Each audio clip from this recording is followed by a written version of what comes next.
Bienvenue sur le podcast de Ma Révolution Pro, le podcast qui vous aide à sauter le pas de la reconversion professionnelle en vous proposant les meilleurs outils du développement personnel, des témoignages inspirants et des conseils d'experts. Je suis Clarence Mirkovic, coach professionnelle et consultante en bilan de compétences. Si vous êtes à la recherche de votre nouvelle voie professionnelle, je vous invite à télécharger gratuitement votre livret d'exercices pour vous poser les bonnes questions. Vous trouverez le lien dans la description de cet épisode. Je reçois aujourd'hui Justine Lambert, la fondatrice de Brands with Benefits, une communauté d'entraide pour les entrepreneurs. L'occasion d'évoquer avec elle son parcours qui l'a mené de la publicité à l'entrepreneuriat et des différents coups de volant qu'elle a donnés à sa carrière avant de trouver enfin sa place. Je vous souhaite une très belle écoute. Bonjour Justine. Bonjour Clarence. Merci beaucoup d'avoir accepté mon invitation. Est-ce que tu peux commencer par te présenter, s'il te plaît? Avec plaisir et merci de ton invitation. Donc, je m'appelle Justine Lambert, je suis entrepreneur depuis 3 ans. J'ai fondé une entreprise qui s'appelle Brands with Benefits. C'est une communauté d'entrepreneurs où nous faisons des sessions de brainstorming et de l'entraide entre entrepreneurs complémentaires. Je suis aussi une ancienne expat. J'ai vécu 5 ans à New York où j'ai été en agence de pub là-bas. J'avais fait 7 ans de carrière en agence de pub avant de commencer à entreprendre. Je suis passionnée d'architecture, de danse et de course à pied. Donc tu dis avant je travaillais dans la communication. Comment t'en es venue finalement à devenir entrepreneur? Je pense que je l'avais au fond de moi, mais que je ne l'avais pas forcément entendu et encore moins écouté. Il y a quelques temps, j'ai retrouvé une note sur mon iPhone qui date de 2013 avec idée de boîte que j'ai envie de monter, sachant que 2013, c'est l'année où je suis partie aux États-Unis pour prendre un nouveau poste en agence de pub. Donc, il y avait quand même, c'était marrant parce que j'avais fait cette petite note iPhone avec des idées de boîte à monter. Je suis ravie d'en avoir développé aucune d'entre elles, d'ailleurs, parce que ce n'était pas forcément des très bonnes idées a posteriori. Mais j'avais déjà l'envie, sans l'avoir excessivement conscientisée. Après, je viens d'une famille d'entrepreneurs. Sur mes 4 grands-parents, j'avais 3 grands-parents entrepreneurs. Mon papa est entrepreneur, mon oncle est entrepreneur. Donc, sans savoir que je voulais l'être aussi, visiblement, il y avait déjà une petite graine avant que je parte aux États-Unis. Je ne l'ai pas du tout considéré parce que je parte aux États-Unis pour prendre un poste en agence de pub, enfin pour trouver un poste en agence de pub, parce que je suis partie sans travail avec mes CV dans mon sac à main. Et au bout d'un moment, je me suis rendu compte en agence, après donc 7 ans de bons et loyaux services en agence, que ce soit à Paris ou à New York, que je n'avais pas grand intérêt à voir le business de mes clients se développer, que c'était des grandes boîtes avec lesquelles j'avais peu de points communs. Je ne me retrouvais pas dans leurs valeurs. Et à chaque réunion, c'était « mais qu'est-ce que je fais là? Pourquoi je suis là ?» Enfin, à l'époque, je travaillais pour Tampax, Procter & Gamble, donc grosse boîte. Et je me disais, mais moi, de vendre plus de tampons, ça ne change rien. Ça ne change rien à ma vie. Je voyais... Et puis, c'était Procter & Gamble, c'était une grosse boîte, c'était du marketing comme dans les années 80. Enfin, je me sentais... il y avait un décalage énorme entre ce qu'on me demandait de faire et ce en quoi je croyais. Et au bout d'un moment, je me suis dit, mais j'ai pas envie de faire semblant toute ma vie, de faire semblant que ça m'intéresse, de faire semblant de m'intéresser à cette data. Ouais, j'avais l'impression que... Alors, me travestir, le terme est un peu fort, mais j'avais l'impression de faire semblant et que ça allait se voir, en fait. J'avais peur que ça se voit, que je fasse semblant d'être intéressée. Le jeu en valait la chandelle parce que d'être en agence de pub, ça me permettait de rester à New York pour des questions de visa. Donc, j'ai accepté 5 ans de pub, bien qu'en sachant que je n'étais pas spécialement heureuse. Mais au fond de moi, il y avait quand même l'idée de « je pense que je pourrais être meilleure à faire autre chose » sans savoir ce que autre chose voulait dire. Et je ne sais pas, au bout d'un moment, c'était un cri du cœur. Fallait que ça sorte, fallait que je dise que je n'étais pas au bon endroit, sans savoir dans quel endroit je voulais être. Mais il fallait déjà que je dise que je ne suis pas au bon endroit. Et en juin 2018... j'ai annoncé à ma responsable que je voulais partir de l'agence et que je voulais créer mon entreprise. Et du coup, je devais rentrer en France pour le faire parce que je ne pouvais pas le faire aux États-Unis, faute de visa encore une fois. Voilà, donc c'est à ce moment-là que je me suis lancée. Ce que je comprends, c'est que finalement, tu as su assez vite que ce milieu de la pub ne te convenait pas forcément, mais que tu as mis du temps c'est quoi? C'est à te l'avouer, à l'avouer aux autres? En fait, je pense que comme je ne savais pas ce que je voulais faire d'autre, j'avais du mal à lâcher la première chose, en fait. C'est-à-dire que, en gros, quand j'avais 26 ans et que j'étais en agence depuis 2 ans, parce que j'ai commencé à travailler à 24 ans, donc moi, j'étais au planning stratégique d'agence de pub. Donc, c'est donner des conseils aux marques en termes de stratégie de communication, de stratégie de contenu. Donc, c'est répondre à la question, qu'est-ce que je dis, à qui, quand et pourquoi. Et quand j'ai commencé cette carrière, je pense que je savais déjà que j'étais au mauvais endroit. C'est-à-dire, je veux dire, tu le sens quand tu es finalement au bon endroit. Mais c'était un poste assez prestigieux en agence de pub. Intellectuellement, c'était super intéressant quand même. Je suis quelqu'un de très curieux, donc j'apprenais tous les jours. Donc je pense que ça m'a quand même permis de continuer à avancer. Et je viens quand même d'une famille où on lâche pas ce qu'on a avant d'avoir la suite. C'est le côté la sécurité. Et donc quand j'ai annoncé à ma famille que j'allais partir de mon poste à Paris pour aller chercher un travail à New York, n'ayant pas de travail à New York qui m'attendait, j'ai eu cette phrase de mon papa qui m'a dit on ne jette pas l'eau sale avant d'avoir de l'eau propre. Oui, donc une grande injonction à pas prendre tellement de risques en fait aussi. Ouais, voilà. Donc en gros, pourquoi est-ce que tu lâches ton job actuel sans avoir le prochain de près? Et après, il y avait aussi, tant que j'avais pas une autre idée de ce que je voulais faire, j'avais du mal à lâcher la pub parce que je me disais, mais je lâche la pub, mais je fais quoi après en fait? Donc il y avait aussi une partie de, même pour moi, je me disais, c'est comme si ça justifiait pas mon envie de partir. Parce que souvent, on se dit, ben, pour avoir envie de partir, il faut savoir ce qu'on fait après. Et je ne l'avais pas forcément le après. Et du coup, j'avais du mal à le lâcher. Et moi, en plus, double peine, c'est-à-dire que mon travail en agence de pub justifiait mon visa à New York. Et j'étais complètement tombée amoureuse de la ville. Donc, en fait, je me disais, ben, tu veux rester à New York, reste dans la pub. Donc, je m'étais retrouvée coincée dans un super système. Je veux dire, ouais, c'est quand même une belle prison, New York. Et donc, je pense du mal à l'avouer aux autres et à moi-même aussi, n'ayant pas ce fameux OK, so what's next? Alors finalement, est-ce qu'il y a eu un déclic particulier, un moment, un élément déclencheur ou... Non, je pense que ça a été la saturation de je fais semblant d'être heureuse en agence. J'étais heureuse à New York, mais pas en agence de pub. Ça, j'avais réussi à le dissocier dans ma tête. Je pense que on commençait à avoir aussi de plus en plus d'histoires de personnes, d'entrepreneurs, de jeunes entrepreneurs qui se sont lancés seuls. Et ça commençait à... J'arrive pas à dire il y a eu un moment clé. Je pense que c'était plein de petites bulles qui se sont additionnées. Et au bout d'un moment, je me suis dit, lance-toi maintenant. J'avais 31 ans à l'époque. Et je me suis dit, si tu ne te lances pas maintenant, tu le feras peut-être moins une fois que tu auras une famille. Je sais pas, ça me semblait être... J'avais encore toute ma liberté. Et je me suis dit, allez, lance-toi maintenant parce que ça semblait être le bon moment. Et donc, discussion avec ma chef pour lui annoncer mon envie d'entreprendre, donc mon besoin de lâcher mon job actuel. Et à l'américaine, elle l'a super bien pris. Tous mes collègues de New York m'ont vachement encouragée en me disant mais c'est génial de se lancer dans l'entrepreneuriat, mais bravo, mais go, on te soutient. Alors que peut-être en France, quand tu annonces ta démission pour dire que tu vas entreprendre, je ne sais pas si tu reçois le même niveau de soutien. En tout cas, moi, je suis partie de New York avec un soutien énorme de tous mes collègues d'agence de pub, ce qui m'a vraiment motivée et fait du bien. Qu'est-ce qui t'attirait dans le fait d'entreprendre? Je pense la liberté et la créativité. L'envie de raconter l'histoire à ma manière. En fait, j'avais besoin de voir l'action directe de ma réflexion.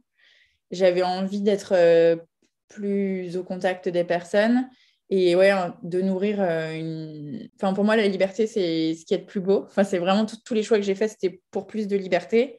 Et je pense qu'en étant salariée, j'avais du mal à ressentir cette liberté. En plus, Publicis New York, on est 800, donc autant te dire que quand tu bouges un petit peu à gauche, tu es vite fait bloqué par tout ce cadre dans lequel tu évolues. Donc, ouais, envie de liberté, plus de créativité et d'être un peu plus aux commandes et de me dire, bah, si je réussis, c'est grâce à moi. Si je me plante, bah, c'est entre guillemets à cause de moi, mais je réussirai à rebondir. Et ouais, j'avais besoin de voir mes actions prendre vie. Alors, donc tu pars de New York, tu arrives en France, donc envie d'entreprendre, mais pas de projet, c'est ça? Ou il y avait déjà une idée? Il y avait une idée, mais je la construisais petit à petit. En fait, à partir de novembre 2017, donc bien avant de poser ma démission, j'avais commencé à réunir une sorte de petit conseil chez moi avec tous mes collègues d'agence de pub qui avaient des compétences différentes des miennes. Je les avais réunis un dimanche sur 2 à partir de novembre et on a fait ça pendant quelques mois puisque j'avais une idée, donc ça allait devenir Class Pop, qui était ma première entreprise. En gros, Class Pop, c'était des cours divers et variés dans des lieux atypiques. Et la promesse était que le lieu était toujours choisi pour mettre en valeur la compétence que tu venais acquérir. Parce que ça a été prouvé que plus tu stimules tes sens, plus tu retiens l'information qu'on te partage. Et donc, c'était l'entreprise que je voulais, enfin, c'était l'idée à laquelle je voulais donner vie. Mais toute seule, j'avais du mal à accoucher de cette idée et j'avais envie de faire un maxi brainstorming. Et donc, à l'époque, pendant quelques mois, j'ai réuni une dizaine de collègues d'agences de pub en me disant, il me faut un créa, il me faut quelqu'un en SEO, il me faut quelqu'un en réseaux sociaux, etc., etc. Donc, ça me fait sourire parce qu'en fait, je me dis que c'était les prémices de Brains with Benefits, ce que j'ai fait à New York en novembre 2017 sans le savoir, vu que Brains, c'est vraiment de l'intelligence collective avec des compétences complémentaires. Et donc, oui, j'avais cette idée, mais au moment de poser ma démission, je ne me suis pas dit, je pose ma démission pour créer Class Pop. Je nourrissais cette idée et en même temps, je pose ma démission. Je rentre en France en été 2018 et en septembre 2018, je me lance et je commence à penser à des événements qui allaient donner vie à ce postulat, à savoir le lieu est choisi pour rajouter quelque chose à l'expérience. Donc, j'ai créé ma première entreprise en septembre 2018 à mon retour en France qui s'appelait Class Pop. Et c'est là qu'on s'est connus, Clarence. Tout à fait. C'est là où moi, je t'ai repérée sur Instagram et je trouvais le concept hyper intéressant. Quelle a été ta plus grande peur au moment où tu as basculé du salariat à l'entrepreneuriat? Ça va paraître énorme, mais je pense de me retrouver à la rue, en fait. De me dire, si ça ne marche pas et si je gagne zéro. Et en fait, à New York, j'avais un très bon salaire parce que New York est une ville hyper chère et si tu n'as pas un bon salaire, juste, tu ne survis pas. Donc, je partais d'un bon confort, d'un super poste. En plus, j'étais arrivée à New York à 26 ans, je connaissais personne. Donc, il y avait toute une idée de ce que j'ai, je l'ai construit et je l'ai eu grâce à moi, mes contacts, mes contacts que je me suis fait en arrivant, à tout ce que j'ai pu mettre en place. Et je pense que vraiment ma peur première en lâchant le salariat, c'était de me dire, et si je deviens SDF? Surtout que quand je rentrais en France, je n'avais pas le chômage parce que quand tu sors du système français pendant plus de 2 ans, même si tu avais cumulé des jours et que tu aurais pu avoir accès à du chômage à l'époque, ce qui était mon cas, en sortant plus de 5 ans du système, je rentre, je n'ai pas de filet de sécurité, je rentre, je n'ai pas le chômage. Alors oui, j'ai mes économies de ce que j'avais gagné avant, mais je me dis, faut que ça prenne un peu parce que sinon, potentiellement, ce que j'ai imaginé peut tout à fait arriver. Comment tu as réussi à la dépasser? Déjà, je me suis rendu compte qu'elle était irrationnelle par rapport à ce qui allait se passer. C'est-à-dire que à partir du moment où je me suis dit, et si au pire, ça ne marche pas, j'ai quand même 7 ans d'agence de pub dans les pattes. Donc, en fait, retrouver un job en agence de pub, même si j'en ai pas foncièrement envie, je pense que j'en suis foncièrement capable. Donc, en fait, à partir du moment où je me suis dit, non, mais arrête, c'est ridicule, ça a mis du temps, en fait. Mais je me suis dit, fais déjà tes premiers événements, vois si ça marche. Et puis, continue à faire un petit coucou à tes anciens collègues d'agence de pub pour que le jour où ça marche pas, tu puisses aller leur dire, so I'm back. Et qu'ils aient potentiellement envie de te reprendre. Mais oui, je pense qu'à partir du moment où je me suis dit que qui ne tente rien n'a rien, que je me suis dit que en fait j'avais quand même capitalisé sur que j'avais quand même créé une carrière avant et donc en soi c'est pas parce que je changeais que ma carrière d'avant s'annulait. En fait les expériences c'est pas ça ou ça et je crois que c'est Aline de The Big Boost qui en parlait récemment, c'est pas des ou c'est des et. Donc je me disais en fait là ce que je suis en train de créer ça annule pas l'équation d'avant, ça s'y rajoute. Donc à partir du moment où j'ai compris ça et que je l'ai plus conscientisé, je me suis dit, lance-toi, au final, qu'est-ce que tu perds en fait? Puis dans ma tête, si je repartais dans le salariat, c'était aux États-Unis. Et aux États-Unis, c'est pas du tout un échec que d'avoir donné du temps à un nouveau projet, même s'il n'aboutit pas ou même s'il ne devient pas successful. En gros, il te donne des points parce que tu as tenté. Donc je savais que ce ne serait pas vu de manière négative, ou en tout cas, dans tous les cas, moi, je me suis dit que je ne le verrais pas, moi, de manière négative, le fait de m'être lancée. Donc, à partir de ce moment-là, je me suis dit, tente. C'est Marion Brook dans un des podcasts précédents qui disait finalement, avoir eu un échec, c'est avoir osé. Et donc, c'est plutôt positif. Oui, c'est clair. Après, je ne les considère pas comme des échecs, mais des changements de direction. J'en ai eu 2 gros dans mon histoire. Il y a eu, après 7 ans de pub, premier coup de volant, je pars vers l'entrepreneuriat. Donc, je lance Class Pop et j'ai la boîte de septembre 2018 à novembre 2019. Et novembre 2019, je mets un autre coup de volant pour me dire, non, c'est pas Class Pop. Et l'idée, qu'est-ce qui s'est passé dans ce coup de volant, oui. En fait, l'idée, c'était de se dire, je suis au final toujours pas plus heureuse. Parce que l'idée, quand tu fais un changement, c'est que tu aspires à quelque chose d'autre qui est normalement plus positif et plus bénéfique que ta situation initiale. Enfin, faut l'espérer, sinon c'est quand même un peu dommage de changer de voie.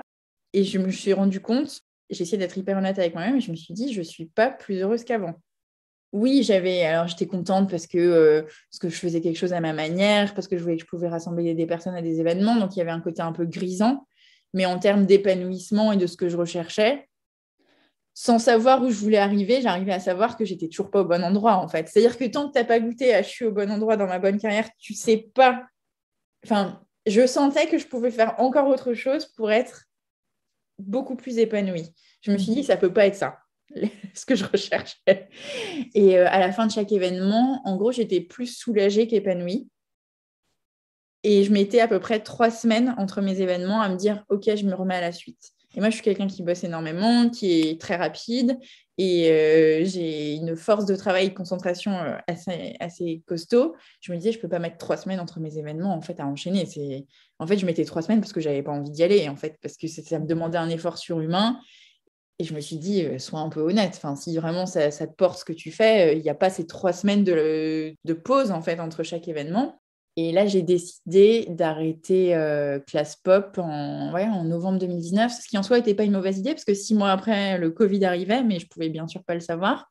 Mais en tout cas, j'ai décidé d'arrêter le concept sans en être forcée, parce que financièrement, je gagnais un peu de sous, mais je me suis dit, c'est l'expression que j'utilise assez souvent, mais sur la bonne route, mais pas dans la bonne voiture. Donc, je voyais que j'avais plus de liberté, je voyais que j'allais vers plus de créativité, mais je voyais aussi que ce que je faisais ne m'apportait pas une satisfaction personnelle. En fait, moi, j'avais très envie d'aider les gens à être plus épanouis et j'étais à 2 doigts de reprendre des études pour être psychologue. Sauf que à l'époque, voilà, j'avais 31 ans. Je me suis dit, est-ce que tu es reparti pour 6 ans d'études Je ne dis pas que c'est une mauvaise chose de repartir pour 6 ans d'études à cet âge-là, mais moi, je n'avais pas envie de le faire. Et voilà, donc ça a été au final un soulagement de m'être écoutée et de m'être dit, c'est pas pour moi, qu'est-ce que tu fais après? Et là, il y a eu 9 mois, parce que en fait, ma deuxième boîte, j'ai pas arrêté la première. C'est toujours la même problématique. J'ai pas arrêté la première chose en ayant la deuxième juste derrière, en me disant, je sais pourquoi j'arrête. Parce que j'ai ce projet-là, je me suis encore une fois dit, ben, arrête cette chose-là et tu verras bien ce que tu construis par la suite. Qui est le plus difficile, en fait, ce que tu as fait à chaque fois. Oui, parce que j'avais pas la deuxième porte ouverte, en fait. Je fermais une porte sans me dire, mais laquelle j'ouvre derrière. Donc oui, c'était pas évident. Et c'est surtout que je suis toujours dans le même contexte familial où j'entends toujours, mais où est le propre? Tu rejettes le sale et t'as pas la suite. Et je suis repartie à New York pour des raisons personnelles en me disant, bah tant pis, si tu dois repartir et être salarié à New York et accepter de ne pas être entrepreneur parce que c'est pas maintenant, parce que tu n'as pas trouvé le projet, ok, ce sera pour plus tard. Et en fait, moi, j'avais un triangle avec 3 sommets où je m'étais dit, pour être heureuse, il me faut ces 3 choses en même temps. Un côté, c'était New York, un côté, c'était l'entrepreneuriat, et à l'époque, c'était mon chéri de l'époque. Et en gros, je n'arrivais pas à avoir les 3 éléments du triangle en même temps, parce qu'en gros, si je voulais être à New York avec mon ex, je n'avais pas l'entrepreneuriat parce que j'avais toujours pas le bon visa. Et si je voulais l'entrepreneuriat, c'est que je rentrais à Paris, mais du coup, j'avais ni mon ex ni New York. Et donc, du coup, j'ai compris que je ne pouvais pas avoir mes 3 côtés du triangle en même temps. Donc, il fallait faire un choix. Donc, au début, c'était mon ex et New York. Et puis, au bout d'un moment, je me suis dit que ce n'était pas ça mon bonheur du moment. Donc, finalement, ça a été le retour à Paris, la séparation sur le plan personnel et l'entrepreneuriat. Donc, je suis re-rentrée en France une deuxième fois en janvier 2020, donc il y a 2 ans, en me disant, je sais que c'est l'entrepreneuriat, je ne sais pas ce qu'est mon projet, mais je sais que c'est l'entrepreneuriat. Tu étais retournée salariée à New York? Pour l'être. En fait, en gros, j'y allais pour chercher un boulot. Et d'ailleurs, ça n'a pas marché. J'ai fait plein de candidatures. On ne m'a pas répondu. Donc, en fait, je l'ai vu comme un signe de l'univers en me disant, en fait, ta place, elle n'est pas à New York et elle n'est pas salariée. Même si c'était hyper frustrant parce que tu sors de 7 ans d'agence de pub, 1 an et demi d'entrepreneuriat en plus, tu te dis, bah, on va quand même répondre à tes candidatures. Non, franchement, donc d'un point de vue de l'ego, ce n'était pas facile. Et donc, du coup, je décide de rentrer en France. Là, j'avais de nouveau l'éventail des possibles devant moi. Je me suis dit, en France, je peux redevenir salariée ou je peux essayer de développer un deuxième concept en entrepreneuriat. Et donc, je fais les deux en parallèle. C'est-à-dire que je candidate à des jobs pour être salariée en France parce qu'il y a un moment où tu as besoin de manger. Et à côté de ça, je nourris, pour rester sur la métaphore alimentaire, je nourris 2 projets entrepreneuriaux qui étaient 2 réponses aux formes de solitude que j'avais ressenties. Il y avait la solitude de l'entrepreneur, en étant seul face à ses idées business, en n'ayant pas d'autres cerveaux avec lesquels partager. Donc, pour répondre à ça, j'ai créé ce qui allait devenir Brains with Benefits.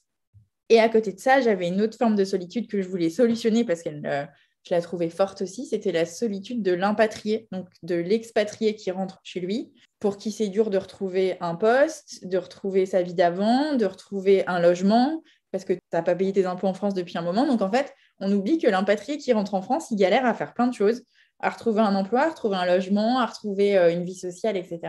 Et je voulais aussi faire quelque chose pour ces gens-là, dont je faisais partie. Parce qu'à chaque fois, c'est ma propre douleur qui a inspiré la suite.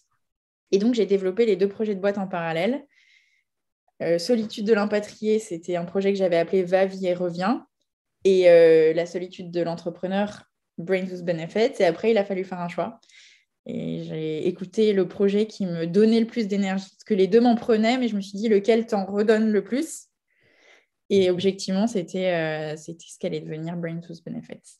Donc, au retour des États-Unis, mais ça a mis du temps. Hein. J'ai lâché ClassPop, donc la première boîte, en novembre 2019, et j'ai mis Brains sur pied le 1er mai 2020. Donc, il y a eu 9 mois entre l'arrêt de la première et la création de la deuxième. Donc, je dis toujours que c'était ma gestation intellectuelle. Parce qu'en fait, c'est hyper dur d'arriver avec un nouveau concept, parce qu'en fait, déjà, tu acceptes d'avoir lâché le premier. C'est difficile de lâcher un projet dans lequel on s'est investi, dans lequel on a beaucoup donné. C'est pas simple. Qu'est-ce que tu te dis aujourd'hui quand tu regardes ton parcours? Que j'ai bien fait de m'arrêter à chaque fois que je me suis arrêtée. Et que j'ai bien fait de m'écouter à chaque fois. Et que j'ai bien fait de me dire que la vie des autres, on s'en fout un peu. Parce que je pense que si je m'étais dit à chaque fois, mais qu'est-ce qu'ils vont dire de moi si j'arrête la première boîte, mais qu'est-ce qu'ils vont dire de moi si je ne trouve pas à New York en allant m'y installer, etc. Et en fait, tu fais tes choix pour toi, et si les autres ne les comprennent pas, tant pis. Enfin, je pense que ce qui m'aide à avancer, c'est le fait que au final, j'ai pas trop peur qu'on me juge, en fait. C'est-à-dire qu'au pire, je me serais déçue moi-même. Éventuellement, ta famille, si tu fais rentrer ta famille dans ce raisonnement-là, mais au final, les gens que tu connais pas, ou tes anciens collègues, ou ce genre de personnes, en tout cas, moi, je les ai jamais trop mis dans l'équation, et je pense que c'est ce qui m'a permis d'avancer. Tu arrives à être ta propre boussole. Ouais, je mets parfois du temps à écouter, à comprendre mes aiguilles, mais je pense que j'arrive à être ma boussole, ouais. Sur quelle qualité personnelle ou ressources tu t'es appuyée? Je dirais ma créativité. Le fait de ne pas avoir peur d'être jugée, je le mets aussi dans les choses qui m'ont aidée. Et je pense mon relationnel. Je pense que le fait que je sois assez à l'aise avec les gens et que j'aille vers les personnes, ça m'a aidée à entreprendre, à changer de projet entrepreneurial et à embarquer les gens qui me suivaient en leur disant « Ah non, en fait, on ne va pas à gauche, on va à droite ». Qu'est-ce qui te plaît le plus aujourd'hui dans le fait d'entreprendre? C'est pas forcément dans le fait d'entreprendre, mais je pense que c'est lié à Brains with Benefits. Je pense c'est de voir que des entrepreneurs se sentent aidés et soutenus et de me dire qu'ils avancent grâce à la communauté à laquelle j'ai pu donner vie. Donc, en fait, de voir que d'autres personnes se sentent aidées grâce à un produit ou à un service que j'ai pu créer. C'est le côté le plus grisant et c'est ce que je n'avais pas sur ClassPop. En fait, je n'avais pas le « je suis en train d'aider les gens ». Je voyais le « je suis en train de divertir les gens », ce qui en soi est une cause tout aussi noble. Mais ce n'était pas la mission que j'avais envie d'avoir. Et avec Brains with Benefits, je sens vraiment, je le vois quand je suis en session de brainstorming, alors que tu animes pendant 2h15, tu pourrais dire que ça te prend toute ton énergie parce que tu en donnes énormément. Et en fait, de voir que les personnes sont aidées et qu'elles ont des éléments de réponse pour avancer, et je le vois à leur tête qu'elles sont heureuses et qu'elles repartent boostées, inspirées et autres, là, il y a un côté très circulaire où je me dis, ce que je fais, ça a de l'impact et ça aide les gens de manière positive. Et je crois que c'est ce qui me plaît le plus, c'est de voir une conséquence positive grâce à quelque chose que tu as pu mettre en place. Le fait que j'ai réuni les bonnes personnes, des entrepreneurs complémentaires qui vont aider l'entrepreneur en question. Ouais, ce qu'on peut appeler le pourquoi de ton entreprise, ce qui Oui. donne le sens à ce que tu fais. C'est ça qui nourrit. Qu'est-ce que tu trouves le plus difficile aujourd'hui dans l'entrepreneuriat? Je pense d'arriver à une rentabilité financière et d'arriver à pérenniser ton activité. C'est ce qui est le plus dur, c'est la partie prendre toutes les bonnes décisions pour que tout ce que j'ai envie de faire puisse permettre à l'entreprise d'être pérenne et à moi de me dire que je gagne bien ma vie avec ce que je fais. Je peux te demander aujourd'hui si tu as envie? J'en vis, mais de manière restreinte. En gros, je me paye, mais pas assez. Le salaire de New York est encore loin. Ah, le salaire de New York est un joli souvenir. Non, je le dis en plaisantant, mais je suis quand même en grand écart facial entre mon ancien salaire de New York et ce que je gagne maintenant. Mais je le fais par passion et je me dis qu'il y a un moment où je vais réussir à atteindre le salaire qui me convient et qui permet à Brains d'être là sur les 30 prochaines années. Mais ouais, je trouve que le plus dur, c'est quand tu fais quelque chose qui répond à ta passion, te dire, OK, c'est la première étape, tu sais que ça te plaît. Pour moi, en fait, dans l'entrepreneuriat, il faut que tu te dises, est-ce que ce que je fais me plaît? Est-ce que ce que je fais plaît aux autres? Est-ce que j'arrive à en vivre? Là, j'ai réussi à mettre des croix dans mes 2 premières colonnes. Donc, ce que je fais me plaît. Ce que je fais plaît à la clientèle que j'ai trouvée. Il m'en faut un peu plus, mais j'y travaille. Et la croix que je suis en train de dessiner, c'est OK, maintenant, est-ce que dans 30 ans, ça me permettra toujours d'en vivre? Trop bien, parce que c'est l'idée. J'entends aussi dans ce que tu dis, c'est finalement, tu te sens aujourd'hui tellement bien à ta place que tu te projettes dans les 30 prochaines années à cet endroit-là. Oui. Après, il y aura peut-être d'autres services et il y aura Brains with benefits and more benefits. Je ne sais pas ce que c'est le and more benefits à ce moment-là de l'histoire. Mais oui, en tout cas, je ne me vois pas. Brains, ce n'est pas une entreprise que j'ai créée pour la revendre dans 2 ans en me disant c'est trop le bon plan, c'est une opportunité business énorme. Je la crée, je gagne des sous et je la revends. C'est pas du tout ça. D'ailleurs, quand tu m'as demandé ce qui me plaît le plus dans l'entrepreneuriat, c'est le fait que je sois en train d'aider les gens. Donc, en fait, je ne me vois pas. C'est une entreprise qui répond à une passion et à une sorte de mission, le why, comme tu l'appelais. Donc, en tout cas, je m'y vois pendant longtemps. Après, peut-être que le futur me fera changer d'avis, mais en tout cas, là, aujourd'hui, je me vois dans Brains with Benefits pendant très longtemps. C'est chouette. Donc, tu es au contact de beaucoup d'entrepreneurs au sein de ton entreprise. Quels conseils tu donnerais à des gens qui ont envie de se lancer, qui sont salariés aujourd'hui, justement, dans des postes de cadre et qui gagnent bien leur vie et qui auraient envie, comme toi, de se lancer? Quels conseils tu leur donnerais? De s'écouter parce que la vie est courte et que ça vaut le coup de s'écouter, que de retrouver un poste salarié, ça se fait. Enfin, je trouve que c'est dommage aujourd'hui de ne pas se donner la chance d'essayer parce que vraiment, si tu ne le fais pas, tu ne sauras jamais si ça peut te plaire plus que ce que tu es en train de faire aujourd'hui. Et surtout en France où il y a quand même, si les personnes financièrement peuvent se donner du temps pour lancer leur boîte ou réussir à avoir une rupture conventionnelle, c'est quand même un beau moyen de se lancer en ayant un petit filet de sécurité qui n'est pas désagréable. Donc, je trouve ça dommage de ne pas s'écouter et de passer sa vie à se dire ah, mais si j'avais essayé ça. Quitte à essayer, échanger et se dire bah non, c'était pas pour moi. Tout comme j'ai essayé Class Pop, je me suis rendu compte que c'était pas pour moi.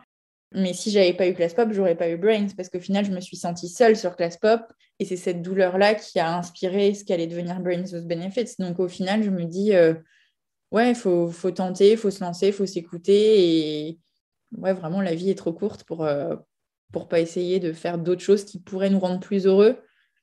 Ouais, c'est ça. Est-ce que tu aurais, pour terminer, un livre ou un podcast à nous recommander?